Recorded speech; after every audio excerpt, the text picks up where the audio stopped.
Good. Any other questions before we start? Great. So before the quiz, we did different topics in statistics, right? And now we're switching over to machine learning. So the first natural question is, what is the difference? Is there any difference? Is one the subset of the other, right? So all these are valid questions. So let's first address that, and then we can get into specific topics in machine learning. So I guess I want to make this interactive. So what do you think is the primary difference?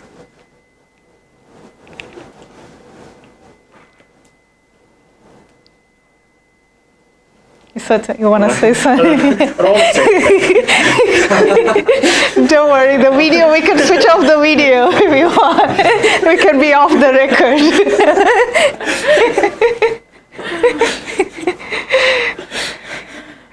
Yes, this is indeed a controversial topic. So, I feel like, practically speaking, a big difference is like your parameters.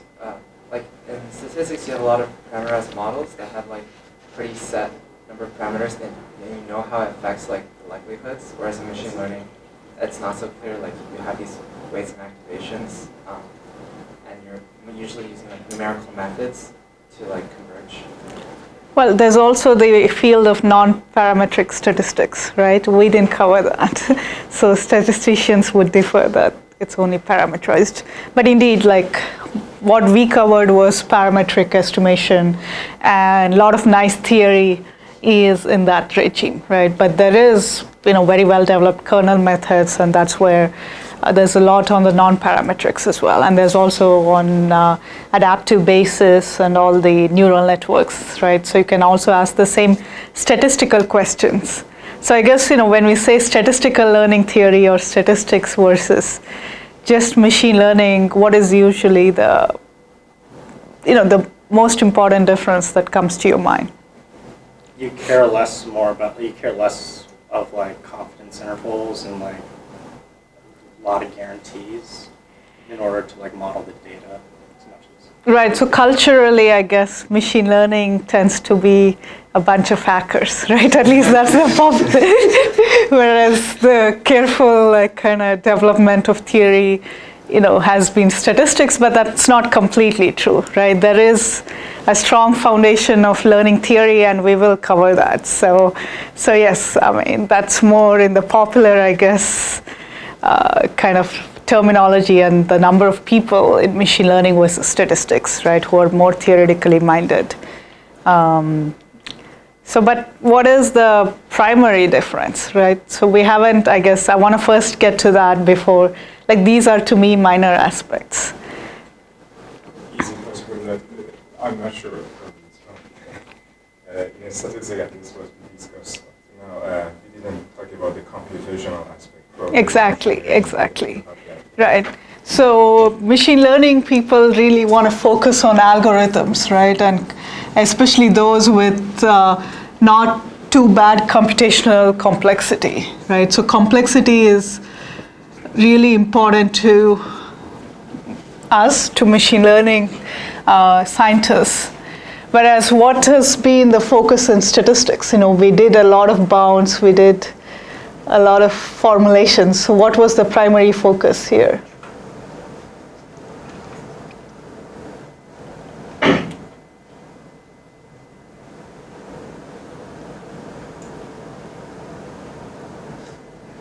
What did you glean out of all those lectures and all the assignments you did? What is the most important thing statisticians care about? You're concerned about optimality, what is efficient estimator? Right. So when you talk about sufficiency, I guess what you're worried about is the information content, right? So the notion of what's present in the information that's present in the data.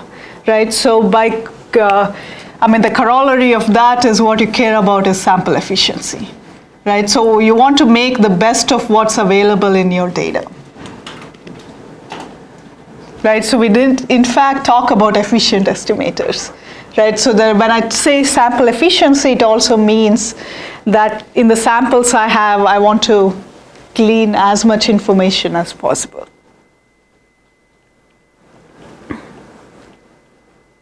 Right, so the notion of optimality is different. We still have optimality even in learning, right? But what do we optimize, what do we care about tends to be different from statistical theory.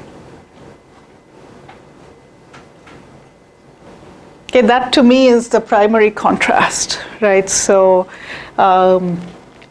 statistics tends to focus on how to make the best of data we have, or how to collect data sequentially in an efficient manner. We also saw that. Whereas machine learning focuses a lot more on the computational complexity of the algorithms involved, right? So you may not end up getting the most efficient estimator in terms of statistical bounds, and that's okay, right? So we can live with it when it comes to, when we look at it from the lens of machine learning. Do you agree? Yeah? I mean, again, this is, the fields naturally are quite porous, and, I've published in both the, domains, and many others have, so it's not exclusive, right? So there shouldn't be hard and fast boundaries. I think that's bad for the communities. But on the other hand, I guess historically the fields have focused on slightly different requirements. And that's also because historically you dealt with small data, right? You had very limited data, and data was so expensive that you wanted to make the best of data you had. And that's why the notions of efficiency, notions of sufficiency, right, came about. But then in the modern regime, when we have lots and lots of data, how to process that efficiently in terms of computational complexity is more crucial. And that's why, there is that contrast. Right, so traditionally I can say that this has been small data, right? This is like big data.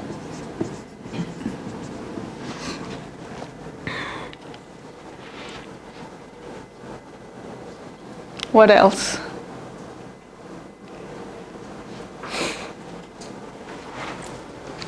And it's true, I will also add that it's been more focused on parametric estimation.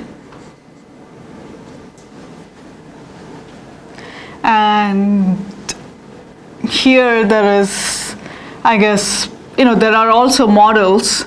So instead of parametric, let me maybe slightly reword that. And I think that brings me to another important contrast, right? So, when we talked about statistical inference, we set up the problem in terms of, we observe the data, we want to learn something about the underlying distribution.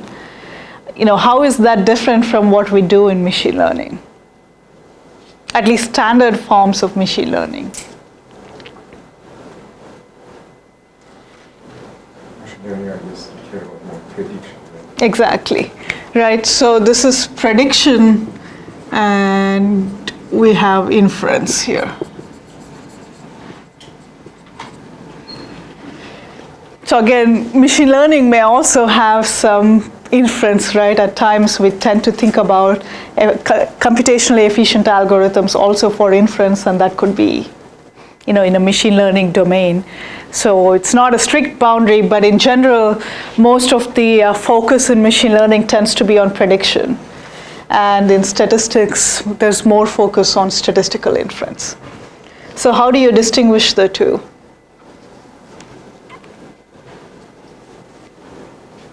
What's the main difference?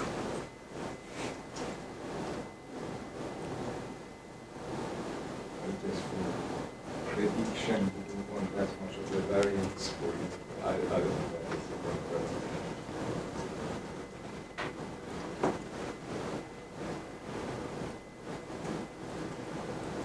prediction, you don't care about the model inside. Exactly, right? Exactly. So, if you're able to do statistical inference, you can do prediction, right? But not vice versa. So this is strictly a harder problem compared to this. Do you agree? I mean, as an example, let's say, you're trying to design a new drug. There are two approaches, right? One is you can try to understand the whole mechanism, the pathways, and infer those pathways and then say this is why the drug works. Or you can do a predictive approach where you look at a whole bunch of human trials, other animal trials, and then say predictively, I think this has good efficacy. Right, so whenever possible, we would like to do the full statistical inference, right? Because that tells us everything about the underlying model. But on the other hand, many times it's just way too complex, right? We can't possibly understand everything about the mechanism, but maybe we can predict well. And in many applications, maybe prediction is all we care about, at least in a more narrow sense. Right, so if you think about recommender systems, maybe making ad revenue, at least in the short run, right, is at least one way to think about as a profit motive, right? And so I don't care about how the social mechanisms, how people interact, how people, are their utilities maximized, right? So I'm not doing any kind of inference there. I'm only predicting, which ads get clicked more, right? So on the other hand, those processes are extremely complex, so it's also very challenging to do that. But in the long run, I think the field will move more towards inference, because that's when you have more robust, predictions. Because if you can get to the right model, you can get robust predictions. But it's not clear always if you can do that. Okay, so, and it's intuitive, right? If you're only trying to predict, you may not learn the whole underlying model, but you learn only what's relevant to predict well.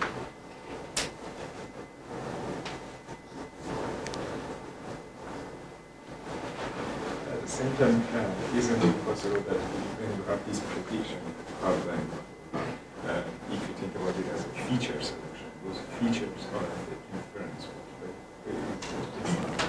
Yeah, so now the question is, how do you do the prediction, right? So you could hand engineer features, you could learn it in a neural network, you could employ a kernel method. So those are all details of how you do prediction. But there you're still not doing the complete model, right? So the most standard form of machine learning is supervised learning, right? So most of when we think about prediction, we think about supervised learning, right? So in that setup, the idea is, you're trying to learn what is the input-output relationship, and on now unseen data, you want to also be correct, right? So you're now predicting on new data of what the label should be given the input data, right? So this is the most standard form of machine learning. On the other hand, when we talk about unsupervised learning, that's much closer to the statistical inference. Because here you're trying to learn the generative distribution.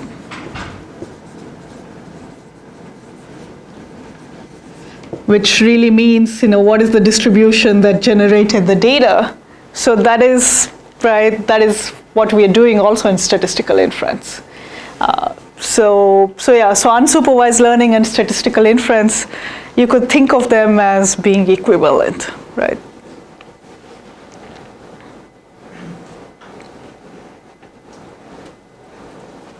On the other hand, machine learning, a lot of focus has been on supervised learning, and that's where it's more about the prediction. You don't care about the underlying model.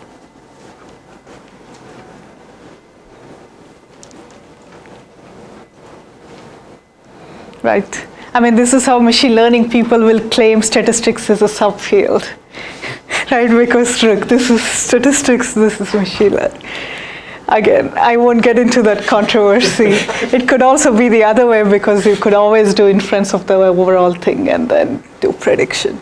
So, but when we think about it as prediction, mostly we think of it as supervised learning, right? So even unsupervised learning, you can think of it as just, let's say, generating new samples instead of learning the entire model, right? So you could also do it in a way without learning what's the underlying model, because you just learn to generate new samples, right? So then that's not statistical inference, right, in the way we think about.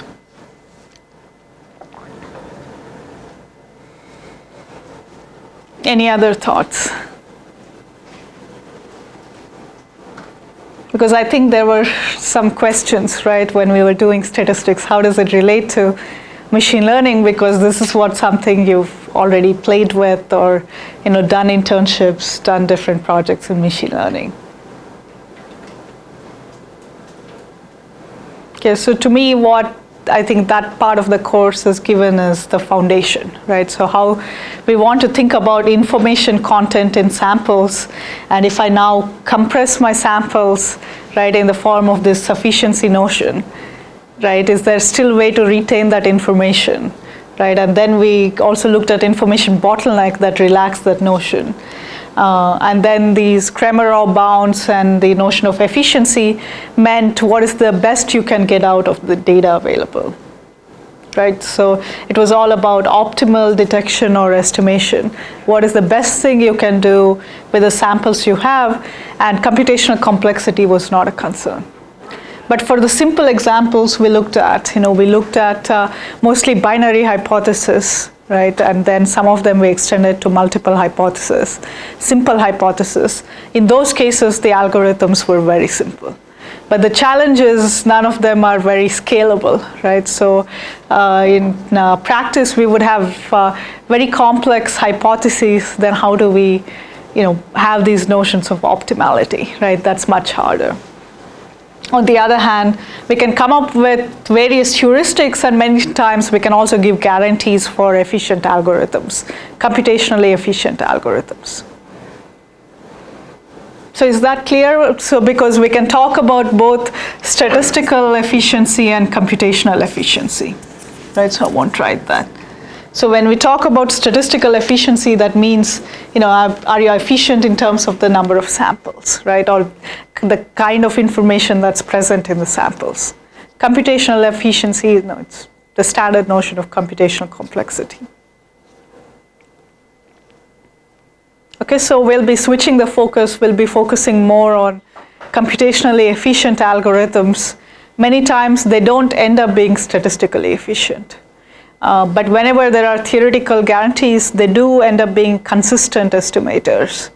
So if you recall the notion of consistency, right, it was this, that if you had asymptotic number of samples, so if you had the number of samples go to infinity, right, you would get the right underlying estimation. So we can still ask those kind of questions, and we can still ask, we can also flip the aspect in terms of, okay, I've now fixed an algorithm. In what conditions is this going to be guaranteed? What kind of guarantees can we provide? Right, so it may not be universally always having guarantees or maybe the right thing to do. But we can ask what are the conditions for success. Okay, so that's how we are now, I guess, changing the outlooks. We are changing what we care about.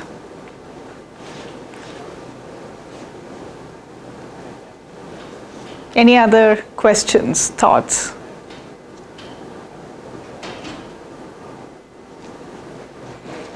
Right, so when we say supervised learning, just to kind of formally set that up, right? So you have both the data and the labels pairs.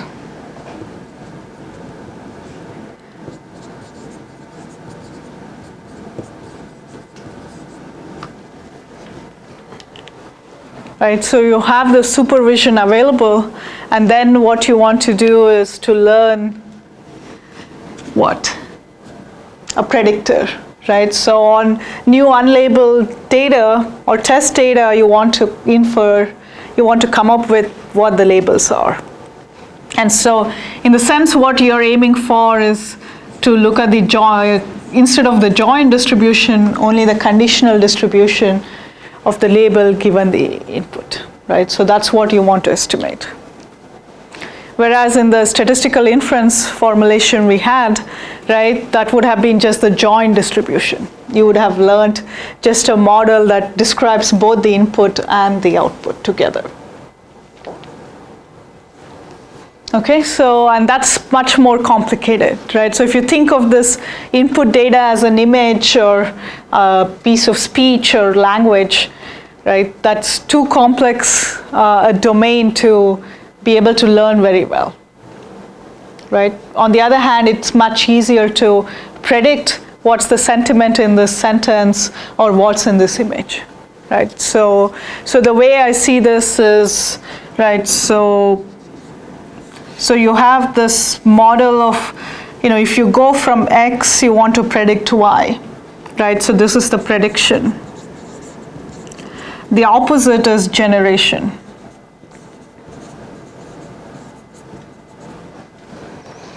Right, I could say like, generate a picture of dog for me, right? And that's much harder to do than to predict that there is a dog in the image. Okay, because this is high dimension, this label tends to be lower dimension, right? In the standard setups, where at least the beginning supervised learning task we think of usually tends to be a small number of classes in the output or something simple, right? And that's why for prediction, you can get away with not learning the full model, right? Because if you try to learn the joint model of both X and Y, that is too complicated.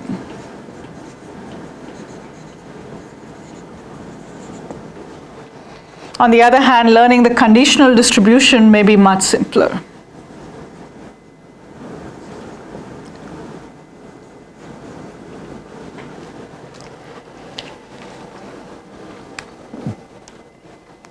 Right, so that's where machine learning has focused a lot on trying not to worry about the entire model, but just learn about the prediction. On the other hand, we are seeing a lot of development in generative modeling, and there you cannot get away from that fact, right? So you have to learn the full model because you want to be able to generate. And that's why that's much, much more challenging than the prediction tasks.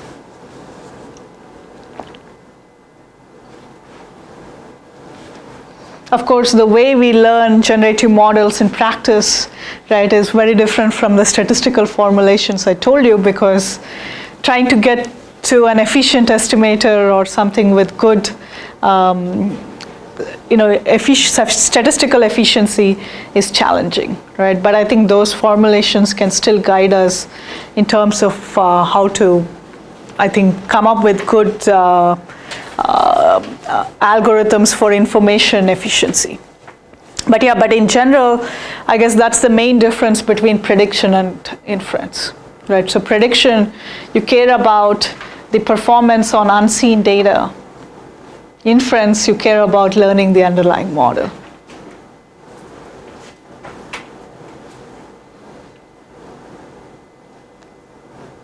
Any questions here?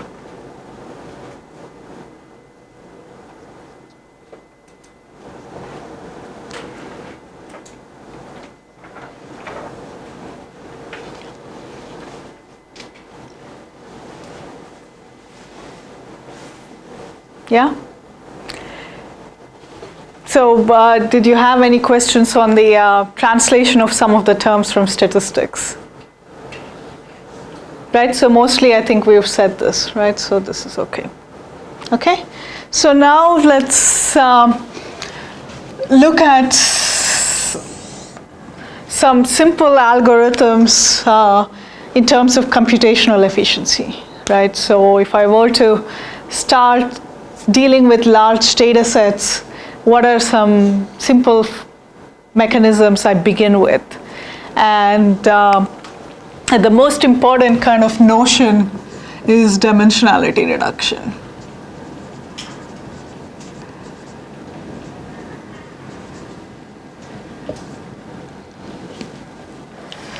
So the idea is if I'm starting with a very large data set, right? So I don't want to be working on the entire data set, but maybe I can reduce the size of that data and then do further learning procedures on that.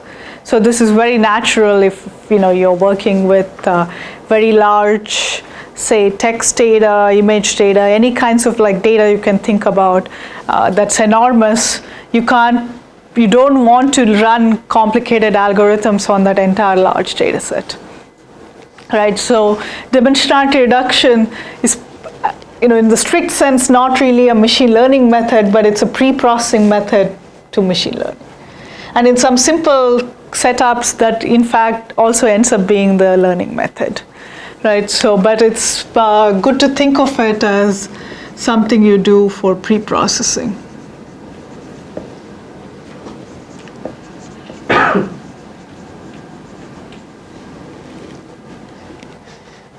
Right, so in popular terminology, that's also called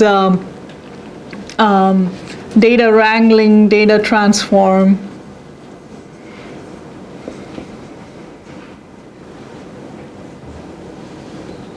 Also ETL, extract, transform. Is it learn? I forget.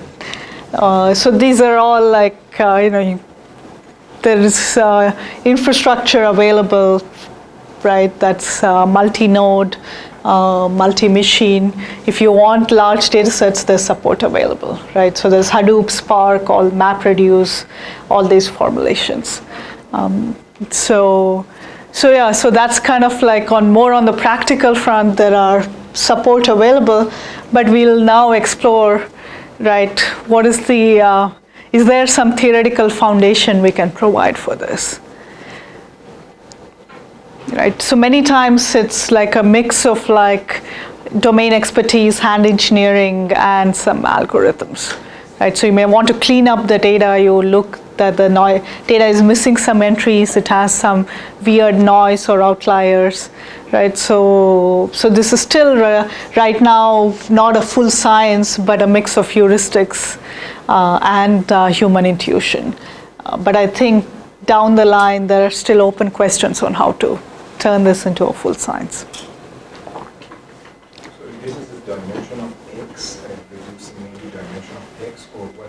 Yeah, so when it comes to dimensionality reduction, then whether it's in the supervised learning setup or unsupervised learning, we can ask the same questions, right? So do you want to just in the supervised learning setup, do you want to reduce the dimension of X and then predict for Y, right? That's a standard setup. And it could be just in the sense of unsupervised method, in the sense you don't care about the label, you just reduce dimension of your data and then worry about any machine learning downstream. So that's where we'll see all the different subclasses of a dimensionality reduction. Okay, so to now set up some foundations, I'll just do just a quick recap of linear algebra, because the connection is, if you want to think about dimensionality reduction, right? There are it's mostly through linear algebraic methods, right? That's the simplest of dimensionality reduction techniques. So, how many of you recently did a linear algebra class? Feel comfortable? Okay, that's why the recitation will help close that gap. But we'll first, so do some simple recap. So let's say S is a symmetric matrix. We'll first deal with this. We'll go to asymmetric in a minute. So do you recall what's the eigen decomposition?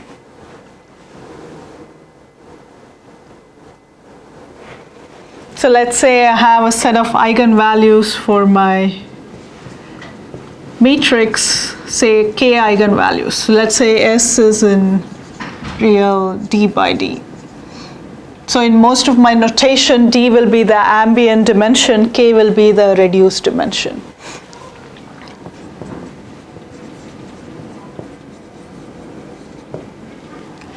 And then I have a set of eigenvectors.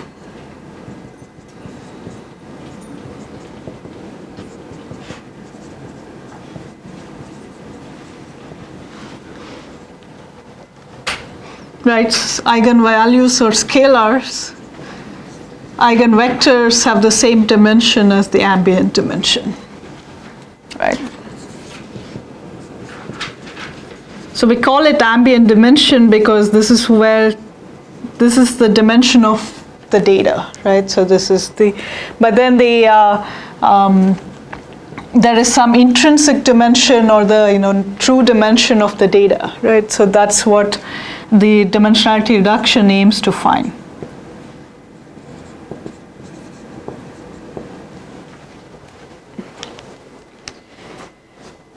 So how should I write down my eigen decomposition of S?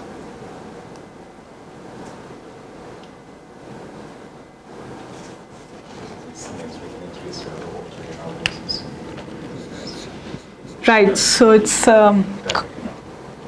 exactly right. So it's a combination of the essentially the directions are given by these eigenvectors, and then the scaling is given by the eigenvalues, right? So one way to think of this is, right, so you have the direction given by each eigenvector, right? So that gives each rank one component.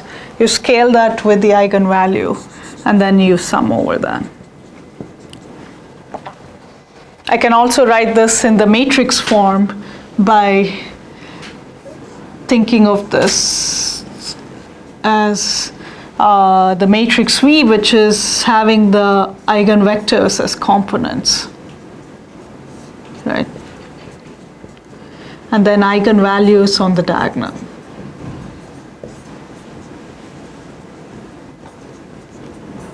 Okay? If you recall the matrix multiplication, these two are equivalent. Right, so if it's a diagonal matrix, you only pick up the the self entries. There are no cross entries. So if K is less than D, what do we call such a matrix?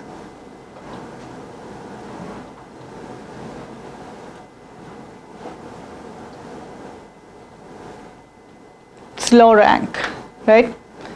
If K is equal to D, it'll be full rank. So the idea is, for any symmetric matrix, you should be able to write this decomposition.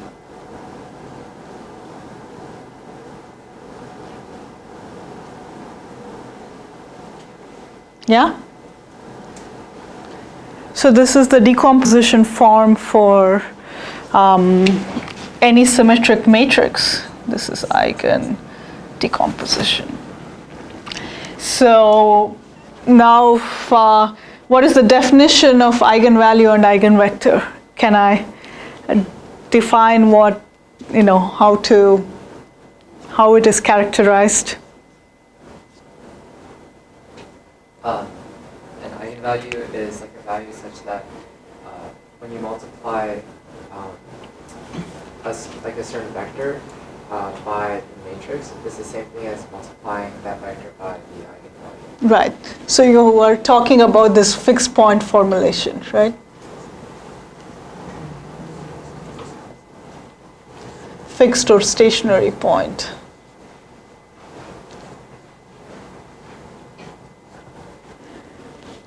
So in the sense, along the eigen directions, right? If you look at what is the impact of operating on that vector by the given matrix S, there's no movement, right? It still stays in the same direction. It may just be rescaled. And that's because we define eigenvectors to be on the actually on the sphere, right? So not just on R, it's on the sphere. So meaning they have L2 norm to be 1. Do you recall L2 norm? Let me just quickly define it. We'll have this.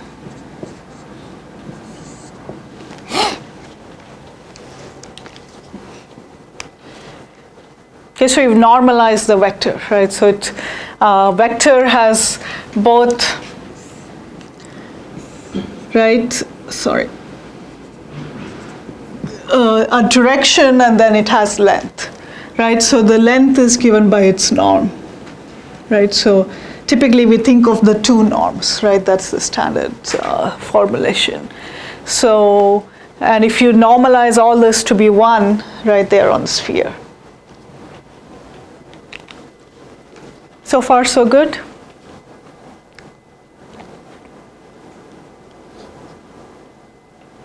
Yeah, so we've normalized the eigenvectors, and that's why the scaling that you obtain is the eigenvalue.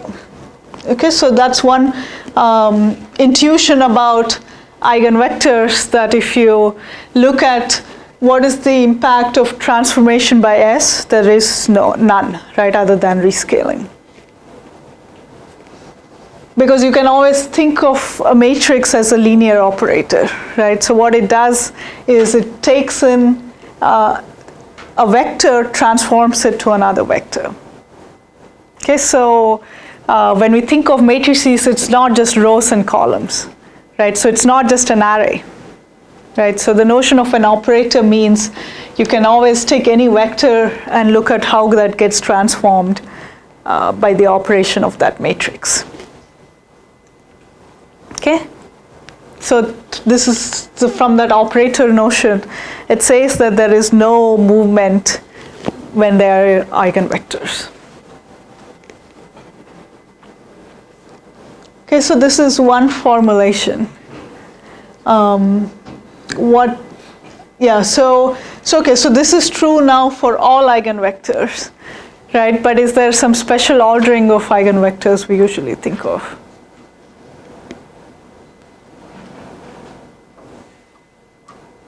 You mostly think of it in terms of the decreasing order, right? So I can always order them and think of it in terms of decreasing order. So the standard notation is lambda 1 is the highest eigenvalue, lambda k is the lowest. Non-zero. I mean, we mostly just limit to the non-zero ones. Any 0 ones, right, they don't need to show up in the decomposition.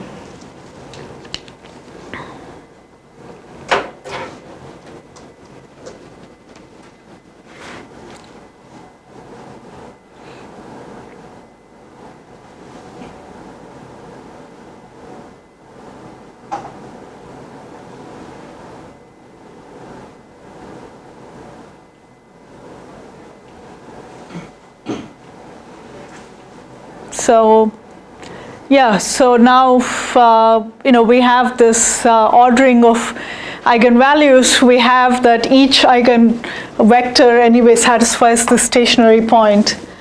How can I formulate different eigenvectors, right? So is there another formulation of how I describe eigenvectors?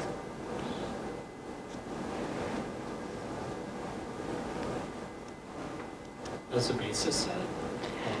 So that's what this decomposition tells us, right? This is a basis set, because I can now describe my entire matrix in terms of just the eigenvalues and eigenvectors, right? I don't need to know anything else.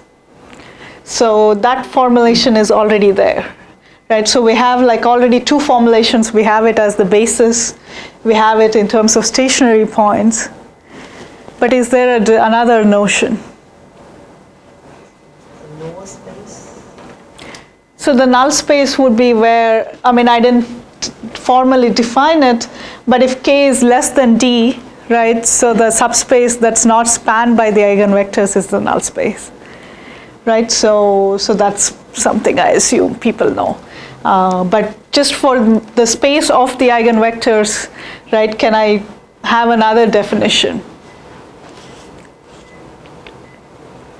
And that very much relates to how we want to think about dimensionality reduction, right? So if I want to reduce the dimensions of my data, but I still want to retain the information, right? I still want to retain useful information content. So if I want to think of it that way, right, where we are getting at is, can we relate them to the eigenvalues, right? The eigenvectors and the eigenvalues give you the scaling of the dimension. Right, so that's what this kind of stationary point view is telling us, right? So we're almost there. So I guess what I'm asking is there an optimization view of this?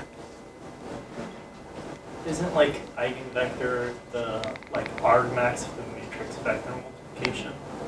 When you like restrict the possible vectors to like a space of all of the larger eigenvectors. Right, so you're close, right? So I mean, we already have this multiplication here, right? So what we want is instead a scalar, right? So if you... So it's like a rank K approximation of the matrix S. It's a Right. minimizer approximation. Exactly, and if we start with just the rank 1 approximation, Then it just minus the eigenvalue plus the eigenvalue. right.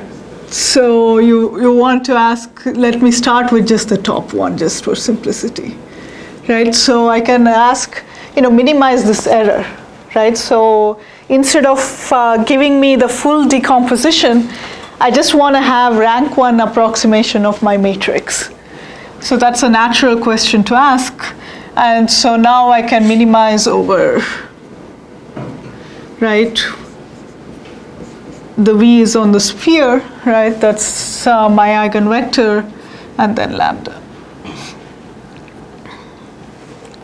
So I can think of this, right? Is there an equivalent optimization problem? What if I expand this? Do you remember expanding?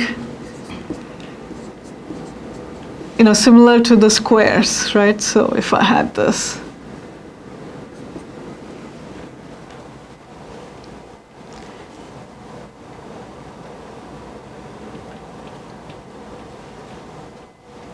Right, so if I have A minus B, I mean, I guess if they are just first vectors, right? So we'll just do first 4 vectors. What is it? So this is now nothing but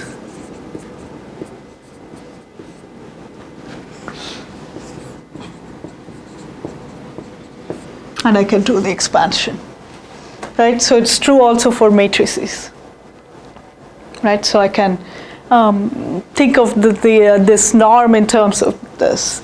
So if I do that expansion and then I apply this constraint, right? The term that corresponds to this goes away, right? And the other term is only with S, right? There's nothing to optimize. So what survives is only the cross term, right? So what does that cross term end up being?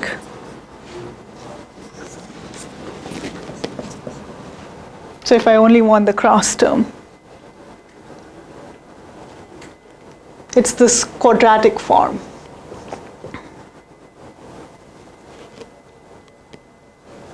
Right? Is this clear? I kind of just gave you an intuition of the step. I didn't write down the full details, but hope that's clear.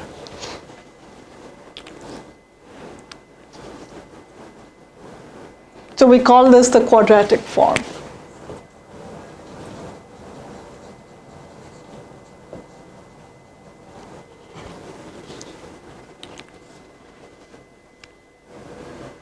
Right, so that means here I was taking S times V, that's still a vector, right? On the other hand, if I also multiplied by V transpose, now that's a scalar, right? Intuitively, what that's saying is the amount of energy in that direction, right? So you can think of it that way.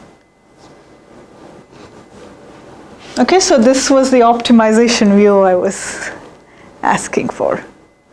Okay, so you can think of it in terms of reconstruction, or you can think of it in terms of quadratic form maximization. Right, so this is like a low rank approximation.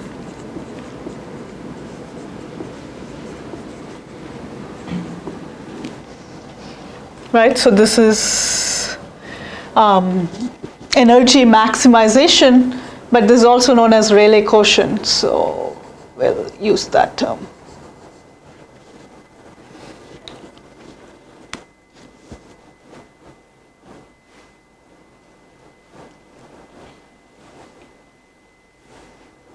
Okay, so I did this for rank 1. I can similarly do it for higher rank as well. Say I want approximation of, I don't know, some number, right? Let's say L. Excuse me, what's the number you have over there? It is It's a real number, right? So it's the eigenvalue. You need to remove that number, right? From everywhere. No, because you want to have the scaling. These are on the sphere. Here you don't need, yes, because that's that will go away, right? So, but here you need for the low rank approximation you need, right? This side you don't, because once you find the eigenvectors, you can just look at this and get the eigenvalue, right? In this equivalent formulation. But if you're trying to do the low rank approximation, you need to optimize both jointly. Okay? Yeah, good point.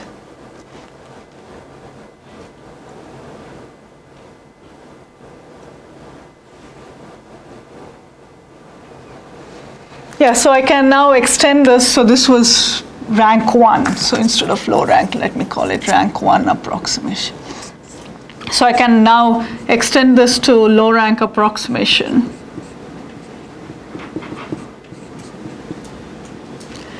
So what is the equivalent formulation in terms of the Rayleigh quotients?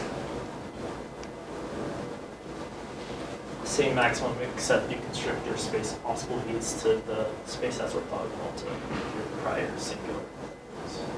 Right, so what is that matrix called?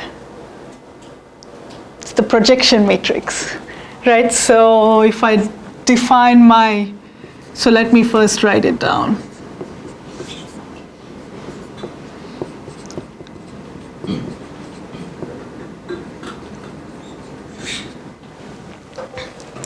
So P is called the projection matrix. If I have P to be, let me write it, it's just here.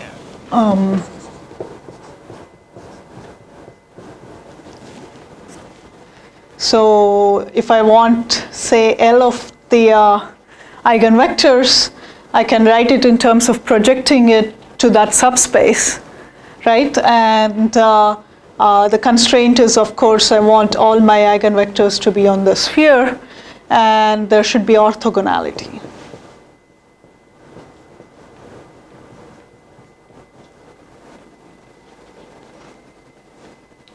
Right? It turns out that the eigenvectors are also orthogonal, right? So that's a property of that formulation.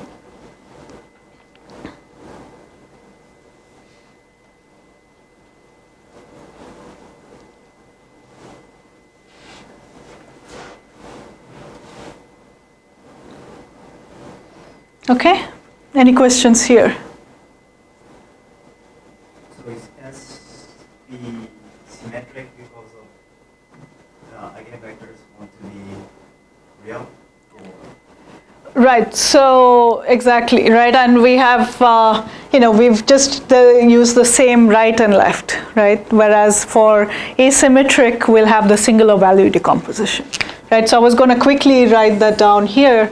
For general matrices, if I had A now to be just general, let's say, for simplicity, I'll make it square, it doesn't have to be, right, so any general matrix, you can still have a decomposition, but what changes here? You would have different right and left eigenvectors. Singular vectors.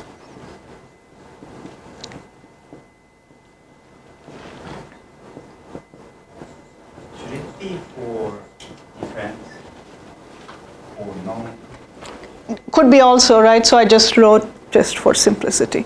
You can have different dimension doesn't matter. Was that your question? I thought SPD is for non-square matrix. Could be square, Right. could be not. Any arbitrary. Square matrix.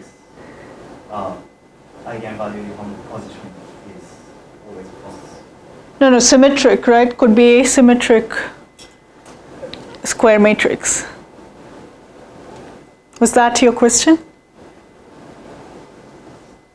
Yes. I thought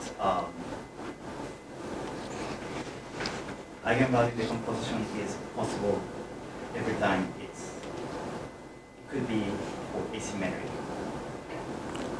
No, but you can, depends on how you define, right? So it turns out in the symmetric case, you can, these two end up becoming the same, right? So you can always start with the general formulation of having different right and left singular vectors. For asymmetric matrix, if you have four that vectors you get are not orthogonal. But for symmetric matrix, the eigenvectors Exactly. are singular.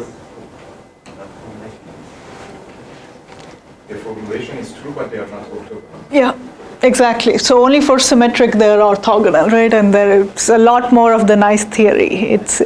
It's much more, so you can define it for asymmetric square matrices, right? But if you start with a singular value decomposition formulation, it degenerates into eigendecomposition for symmetric square matrices, right? So this is kind of like the most general way to start with, right? In the special case, you degenerate into that. That's one way to see it. Okay, so this is the general case, right? It's just now that you have different right and left singular vectors. And, there is, again, extensions of each of these notions. So instead of the stationary point, if you multiply with the right singular vector, the result is the left one, and so on, right? Vice versa. So there is that kind of a, more general formulation of that. You can also think of the maximization of like a multilinear form or a bilinear form in this case. So you have now U transpose V instead of just V transpose SV, right? So I won't write it down, but I think this is where in the recitation we can go into more details. Also in the asymmetric, in the general case, how you can think of the stationary point notion, right? But that'll tie the right and left together. And also in terms of the, instead of quadratic form, it will be a bilinear form formulation.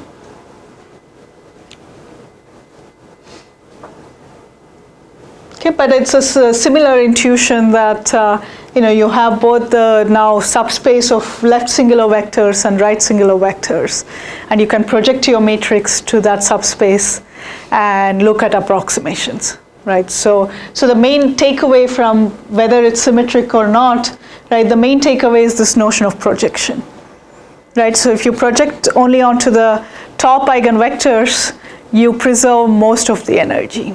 Right, so you want to always start with the top one and go further down. The question is, I understand this, and then you can, for example, ask this constraint that, for example, this is my dimension of my subspace, and I want to find the best projection. Mm-hmm. But what if your data comes from some one-dimensional, but one non-linear? Okay. So how can you do something like that? Is it possible to find those kind of projections? Right. So I'll come to how to use this with machine learning, right? So the idea is, indeed, we start with linear models, we start with simple formulations, and of course we can take it to all nonlinear ones later on. Have a nonlinear form of single value decomposition or something like that? You can always define, right? So you can define from the optimization viewpoint. You can have nonlinear dimensionality reduction methods. There's a whole class of them, right? So again, what kind of guarantees we can provide in general, that's hard, right? But indeed, when I go to tensors, that is a nonlinear form, right? A special case of nonlinear dimensionality reduction. Okay, but so that's the next part in terms of how to utilize this notion of projection for dimensionality reduction.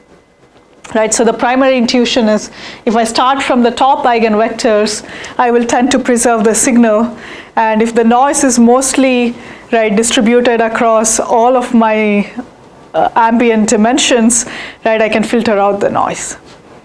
Right, so what is the most popular dimensionality reduction method which uses this formulation? I can have here. I guess everybody can see here. PCA, right? So PCA stands for Principal Component Analysis, and we'll use this projection formulation. But what is the matrix I'm operating on? In PCA, what matrix do we use? Covariance matrix of the data, right? So to set up, let's say I have n data points.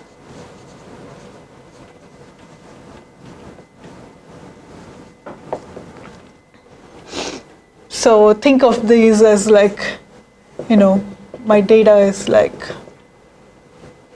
I can only show it in 2 dimensions here, but you can think of the same in many dimensions, right? So if this is it, then, let's say this really lives in 1 dimension, right? But there is noise that kind of scatters in both the dimension. And so if I can do now PCA here to rank 1 approximation, I can better filter out my signal compared to noise. Right, so that's the basic intuition. So I can compute the covariance of my data.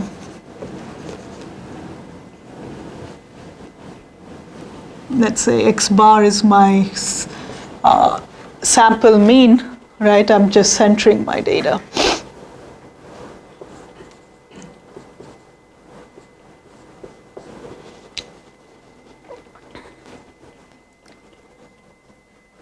Okay, so I can do PCA, and that's what we do in practice to begin with, right? Many times. Why did you work on the covariance matrix when not just, what is it? You want to minimize variance?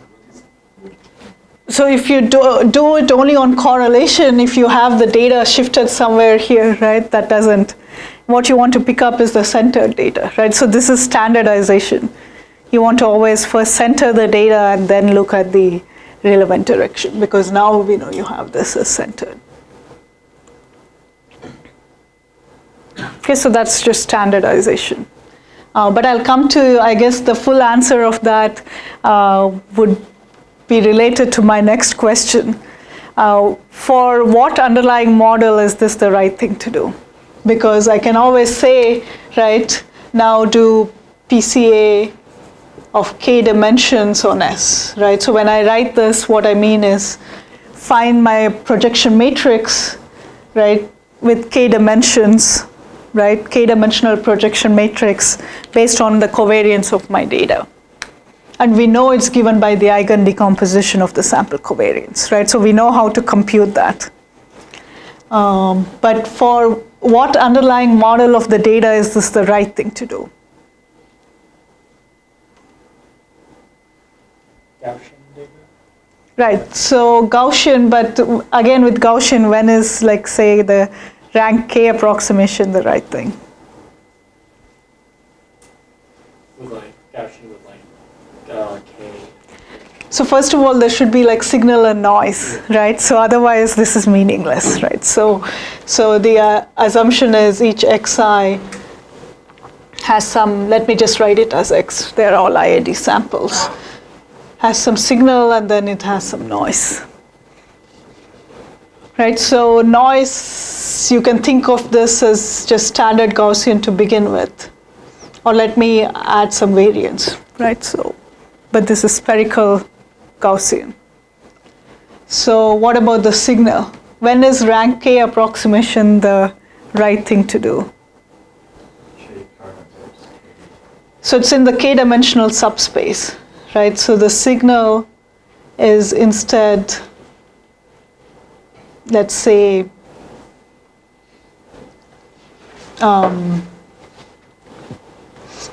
let me use some other matrix, A. Right? This A is just rank K.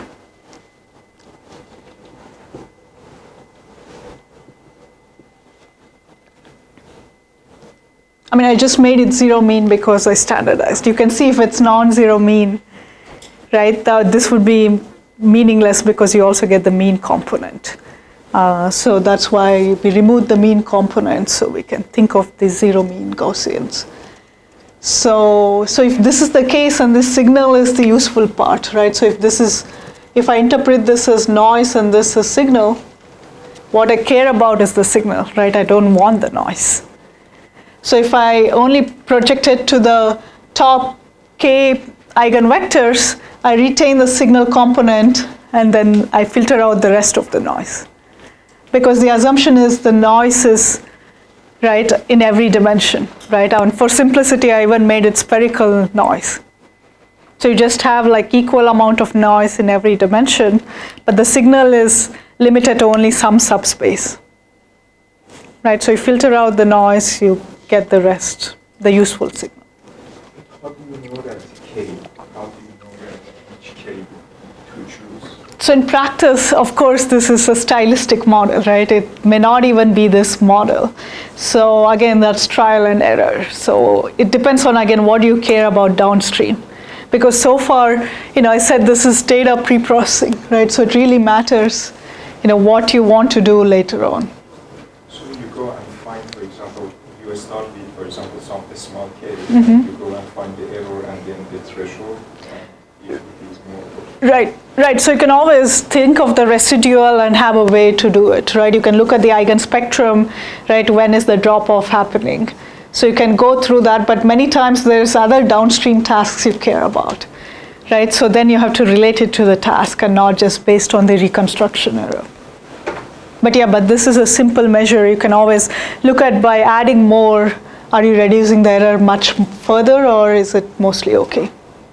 And it also depends on the computational complexity you want to deal with, right?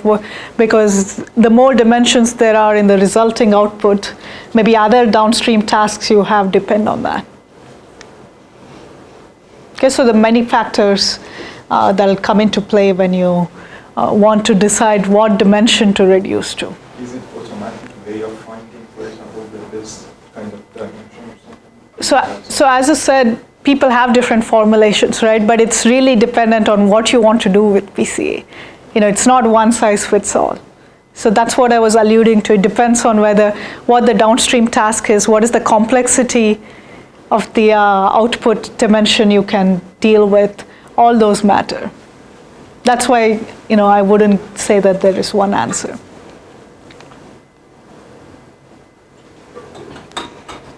But is the formulation clear? If I have Gaussian data, so I have Gaussian signal that's low dimension that is corrupted by full dimensional noise, right? I can filter that out by doing PCA. That's when doing PCA is the right thing to do. This assumption also, is it okay to do it in practice, that data comes like this? Many times it won't be, right? So this is a very stylistic model, but it's extremely simple. So that's why we begin with simple models and simple formulations. Right? Because the beauty of it is it's simple eigen decomposition which we can compute efficiently. Of course, I treated that as a black box, right? I said you can compute eigen decomposition, right? You could go to Python or MATLAB and write eigen decomposition, but the question of how to compute it and why that is the right thing to do, I haven't discussed. Right, because I said this is the optimization problem, right? Even in the rank 1 case, is this a convex optimization problem?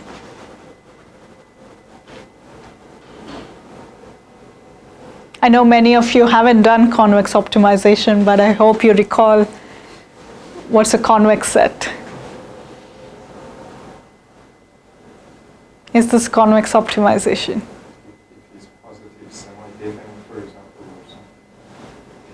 No, let's just go by the intuition, right? So I said convex set. Are we optimizing over a convex set? What's a convex set? Is this set convex? Because it's, right, it has points that are not connected by lines. So is the set over which we are optimizing convex? Huh? Yeah. Is it convex? What is the set we are optimizing over? It's only the boundary, right? It's not the interior. Is that a convex set? No, right? Because none of the interior is present. So yeah, if it was less than or equal to 1, sure. But if it's equal to 1, it's not convex, right? So this is not convex optimization. So there's no guarantee that this should work, but magically it does. And in a later lecture, we'll go deeper into why, right? So, because all of the theory is mostly with convex optimization, there we know we'll get to global optimality. But here, even if it's non-convex, it still works out. I mean, that's why we have all the linear algebra toolbox. We know we always get to the, the optimal k eigenvectors if I only want rank k approximation, right? So I have all those optimality guarantees. So that's not to be taken for granted, right? So that's something we'll look into. So just keep that in mind for now. But yeah, so to recap, right? So if you have like Gaussian distributed signal in Gaussian distributed noise, that's when PCA is the right thing to do. By right thing to do, I mean you will recover the underlying signal, right? With still corrupted by noise, but you're reducing the corruption from noise. Okay, so that's what we get from PCA. And now the next question is, what if the data is not Gaussian, right? You have more complicated data. Can we still talk about dimensionality reduction? And so for this, I will, let me see, I'll do it here, right? So you're clear with this. So we'll do the extension of Gaussian. So if I want to still retain Gaussian assumption but make it more complicated, what is the next distribution I can think of that's still based on Gaussian distributions? Mixtures. Exactly, right? So instead of one Gaussian, I can now look at mixtures of Gaussians, right? So intuitively what we have now is, instead of one cluster, right, you may have like now different clusters. And the question is, what does PCA end up doing in this case, right? In which scenarios can we still use PCA? And for this, let me set up the problem. Let me call H to be my latent variable. So it's latent or hidden variable. And this is nothing but the mixture selection variable.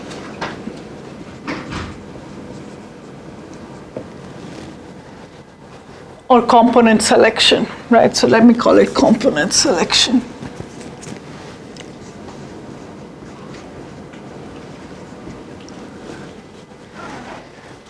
Right, so if there are k components, this variable H picks out which of the k components, right, you're drawing from.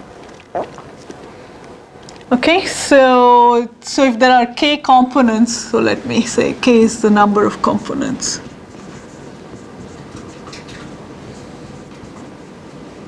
So if there are k components, what kind of variable is H?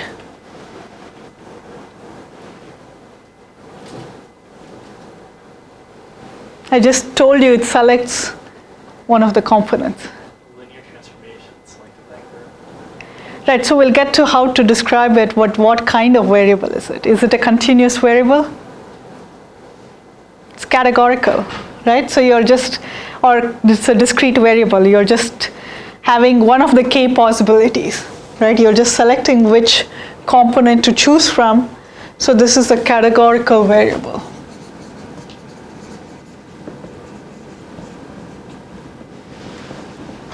Okay?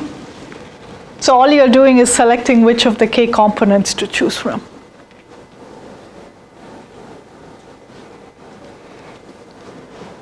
And let me make the assumption that each component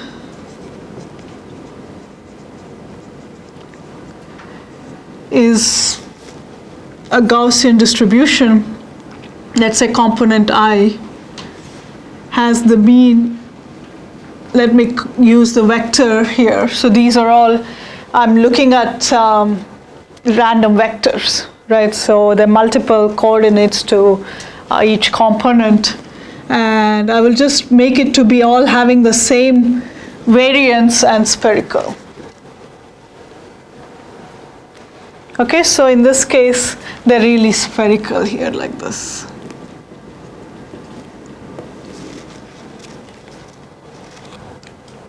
So I've made a simple assumption. The general case will be more complex. Okay, so all I have is different mean vectors for each of the Gaussian. Okay, so in the PCA setting, I just had one Gaussian, and that that had the signal and noise components. Here we'll just have different Gaussians for different components. And for simplicity, just the mean differs. Okay, so we have this, and then if I want to, so let me just collect all this in one matrix. So again, this is the beauty of, this is K. As you get more proficient in linear algebra, one rule of thumb is try to express them as matrix products, right? So if you try to have long summations of vectors and all that, it gets very messy. So it's more compact, and you see the structure come out when you think of these as matrices. For instance, even here, when I wrote this in matrix formulation and as projection, it became much cleaner to look at, right? So that's why, that's a trick we'll also use here. Just if you want to think of Gaussian mixture, how we want to, do that, right? So if I want to, so let's say X is my draw from Gaussian mixture, right? That's my random variable. So I will write it in this form and then explain why this is a good form to write. So again, I'm writing it as signal plus noise, right? That's always a easy way to kind of break it down. And in this case, the noise is common to all the components, right? So we'll just use this part as the noise. So we have this spherical noise as the noise. So the signal is nothing but the mean, right? So there's no additional noise added, it's just deterministic, right? I'm just selecting one of the components, but of course that selection itself is random, right? And that's decided by H. So for this formulation, I will write H to be one of the standard basis vectors.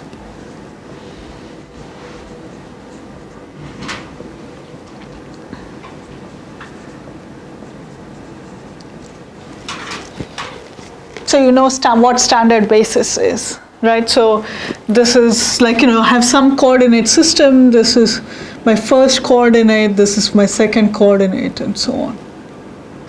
So this is the basis in which you express your data. Okay?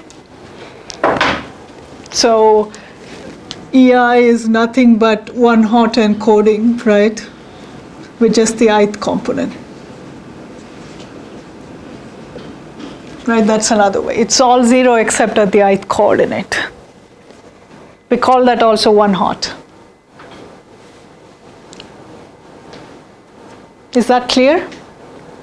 Right, so you've seen standard basis, right? Are you lost? It's okay to admit.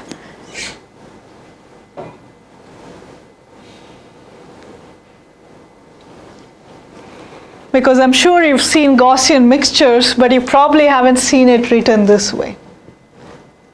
Right, so if I write this as standard basis, let's say if ith component is selected,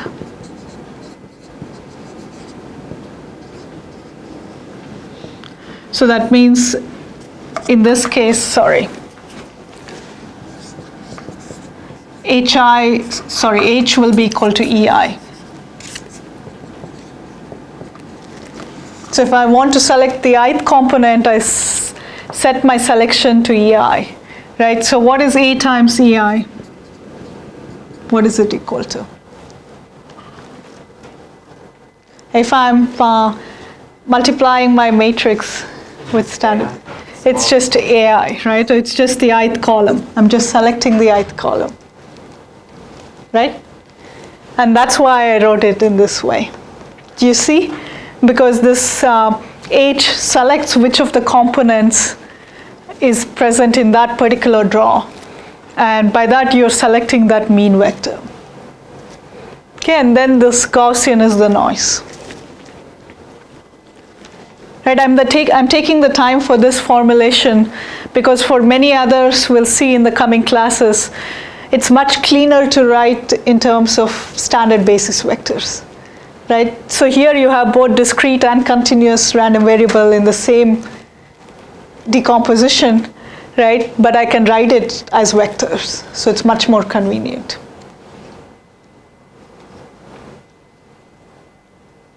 Have you seen this before? No? Yeah, that's to be expected. Okay, so I think this is very important for the future classes. So we'll never think of writing categorical or discrete random variables just in the standard way. We'll write it in terms of vectors.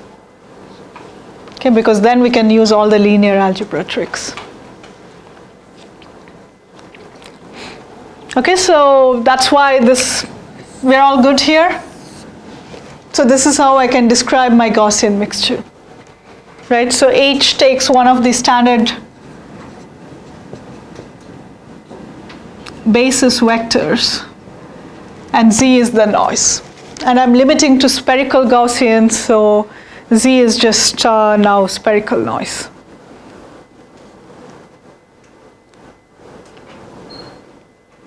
So far, so good?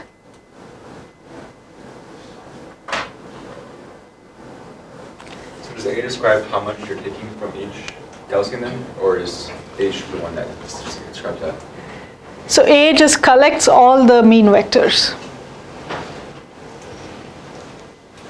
Right, so H just selects which one is in this component. You can only have one in each sample. I see, so for each X you have only one Gaussian at a time, but then your data set over all the X could have different Gaussians. Exactly, that's a Gaussian mixture. Okay, that's why this kind of figure, right, helps you, like each sample is from a Gaussian, and then overall you have mixtures of them.